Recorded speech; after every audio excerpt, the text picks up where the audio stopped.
Hi everyone, welcome. Today we are diving into the concept of work-family conflict, a challenge that many of us faces in our daily lives, and it is a type of role conflict. And what exactly is role conflict? Role conflict arises when people experience incompatible demands either at work or between work and non-work. So it can be of two different types. So the first is intra-role conflict, where you're struggling to balance competing demands at work. For example, one of your supervisor might ask you to do things more faster, when another one might ask you to do things more carefully. And extra-role conflict is when work and family responsibilities collide with each other. So work-family conflict is a form of extra-role conflict where you have demands of the work interfering with those of the family. Work-family conflict tends to cause a lot of issues for the employee and the organization. So in this video, we'll explore what are the different types of work-family conflict, how it impacts us, and what can we do to address it. So work-family conflict comes in three main forms. So the first one is time-based conflict, when work and family demands happen at the same time. For example, you might have a meeting at work which collides with a family event. And then there's the strain-based conflict, which is when stress from one area spills over into the another. For example, you might have a bad day at work and you take it out on your family, partner, etc. And then is the behavior-based conflict, when you struggle to switch roles, like treating your family member like a co-worker. So it can have a far-reaching effect both on employees and employers. For example, it can lead to anger, anxiety, burnout, job dissatisfaction, but it can also lead to accidents, reduced performance, and higher turnover.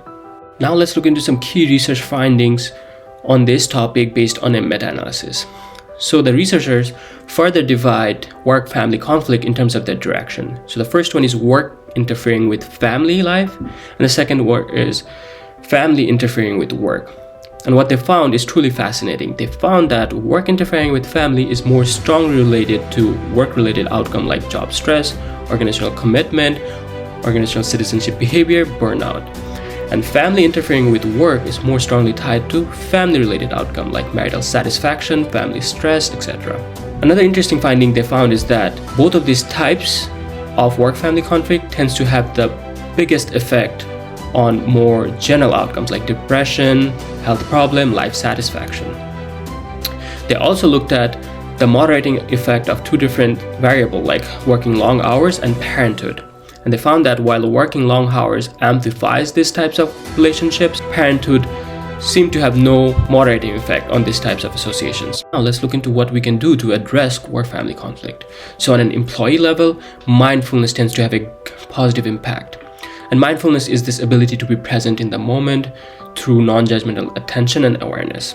So researchers found that mindfulness intervention tends to decrease work to family conflict, but it did not reduce family to work conflict. In addition, they also found that behavioral self-monitoring, which is basically recording and evaluating your own behavior, also tends to relate to greater mindfulness and cause less work to family conflict and less family to work conflict. So what can organizations do to help? Research have found two effective strategies that can help address work-family conflict. The first one is flexible work schedule. So it can allow employees to adjust their hours and can reduce a lot of time-based conflicts. And the second one is on-site childcare. So it can provide childcare support, which can in turn ease a lot of the strains for working parents. Work-family conflict is a complex issue with significant impacts on both employees and also the organizations.